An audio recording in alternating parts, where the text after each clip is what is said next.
Let's go Dolphins! Something big is quietly happening behind the scenes with the Miami Dolphins, and most fans haven't yet realized what it really means. The changes being prepared now could completely reshape this team, not just for next season, but for years to come. And here's the twist. Not everyone will agree with the direction they're taking. Before revealing what's really going on behind the scenes, be sure to like this post right now if you truly believe in the future of the Miami Dolphins. And I want to see the comments from true fans. Type now, I believe in this team. Go Dolphins! We're starting to get real intel from inside the Dolphins draft preparation, and it all begins with one major trend: wide receivers. Out of the first 6 reported top 30 visits for wide receivers, that alone tells you everything you need to know about how serious this front office is about reshaping that position group. Names like Mike McDaniel and Casey Conception stand out as potential first-round caliber talents, while Ted Hurst is viewed as a solid day 2 option, and Jordan Hudson brings intrigue as a later-round prospect. This isn't random. This is targeted evaluation. This is a front office that knows exactly where the roster is lacking. And let's not ignore the elephant in the room. After trading away Jaylen, this wide receiver room simply does not have a true number 1 option. What we currently have are players who fit more into WR3 roles across the board. That's not enough in today's NFL, especially if you're trying to properly evaluate a young quarterback like Malik Willis, who was brought in on a multi-year deal with the expectation of being the future. Think about that for a second. How do you expect to develop and judge your quarterback if he doesn't have legitimate weapons around him? That's exactly why this front office is doing heavy homework on receivers. And from what I'm hearing, don't be surprised if Miami drafts multiple wide receivers this year. It could be 2 on day 2. It could be spread across different rounds. But one thing is clear, reinforcements are coming. Now here's where things get interesting, and maybe even controversial. Despite all this attention on wide receivers, there's still strong belief that Miami will not select one at pick 11. Why? Because of the influence of John Eric Sullivan and his Green Bay background. Historically, that system does not prioritize wide receivers early. In fact, it's extremely rare for them to take one that high. So what does that mean? It means the real action might happen in rounds 2, 3, and 4. And that brings us to a fascinating name that hasn't been talked about enough: Jordan Hudson. A former 5-star recruit who played at SMU, Hudson has decent size at 6 feet 1 inch, 191 pounds, and ran a 4.48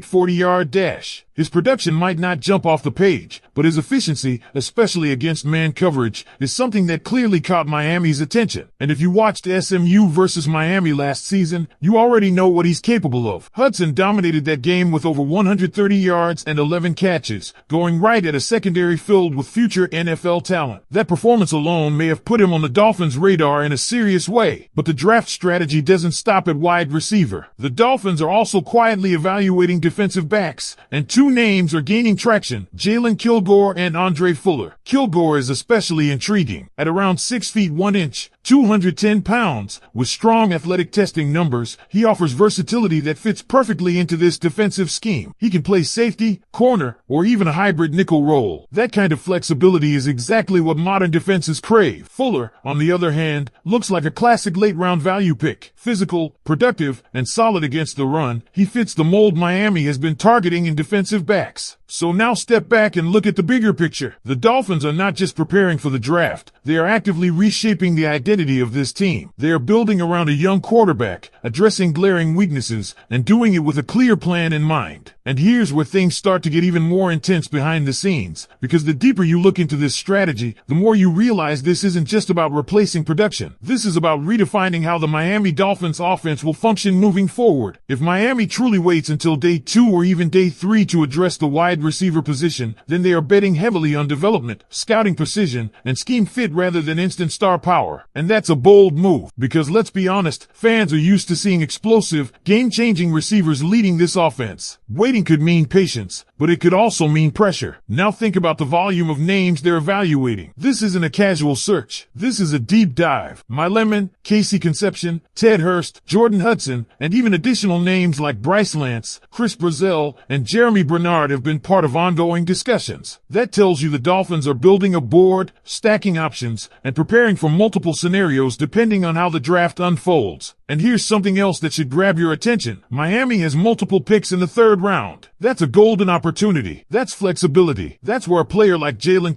could realistically come into play. A versatile defensive back who can line up in multiple spots, bringing exactly the type of adaptability that modern defenses demand. You start connecting the dots and you see a pattern forming. Offensively, they're looking for value and upside at wide receiver. Defensively, they're targeting versatility and physicality in the secondary. This is not random. It's calculated roster construction. And let's talk about scheme fit for a second, because this is where coaching philosophy starts influencing draft decisions. A player like Kilgore isn't just being evaluated for talent. He's being evaluated for how he fits into a system that values players who can move around, disguise coverages, and adapt mid-play. That's why his ability to play safety, corner, and nickel is such a big deal. Then you look at Andre Fuller, a more under-the-radar prospect, but someone who produced consistently and showed strength in run defense. These are the types of players that don't always make headlines on draft night but end up becoming key contributors down the line. Now let's bring this all together, because this is where things get real for Dolphins fans. The front office, led by John Eric Sullivan, is clearly operating with a long-term vision. They are not chasing headlines. They are not forcing picks. They are trusting their evaluations and sticking to a philosophy that has roots in Green Bay's system: build depth, develop talent, and avoid overreaching early in the draft. But here's the risk, and you know it. If Miami passes on a top-tier wide receiver at pick 11, and those later-round selections don't develop into true impact players, then suddenly the pressure shifts. The spotlight turns directly onto this front office, because at that point, it's not just a strategy, it's a gamble. And at the same time, if it works, if they hit on 2 or 3 receivers across days 2 and 3, if Malik Willis starts showing real growth with a deeper, more balanced supporting cast, then we could be looking at one of the smartest draft approaches this franchise has taken in years. That's why this draft is so important. It's not just about who they pick, it's about how they build. And another layer that Dolphins fans cannot ignore right now is how all of this connects directly to expectations for the 2026 season. Because make no mistake, this isn't a rebuilding team accepting slow progress. This is a franchise that still believes it can compete, and that's what makes these decisions even more intense. When you bring in a quarterback like Malik Willis on a multi-year deal, you're signaling belief. You're saying, this is a guy we want to grow with. But development in the NFL doesn't happen in isolation. It depends on structure, on protection, and most importantly, on weapons. And right now, that's the biggest question mark surrounding this roster. If Miami follows through with this plan and builds its wide receiver room through mid-round selections, then the coaching staff will have to play a major role in accelerating that development. That means designing plays that create separation, maximizing yards after catch, and putting these young receivers in positions where they can succeed early. Because let's be honest, day 2 and day 3 receivers can absolutely become stars, but they don't always hit immediately. There's usually a learning curve, and that creates a very interesting dynamic for the start of the season. Now flip to the defensive side again, because this might be where Miami quietly wins this draft. Players like Jaylen bring something that you can't teach: instinct combined with versatility. A defensive back who can rotate between roles gives the defensive coordinator freedom to disguise looks, confuse quarterbacks, and adapt week to week. That's how modern defenses survive against high-powered offenses. And if Andre Fuller becomes a late-round steal, someone who contributes in run support and adds depth to the secondary, then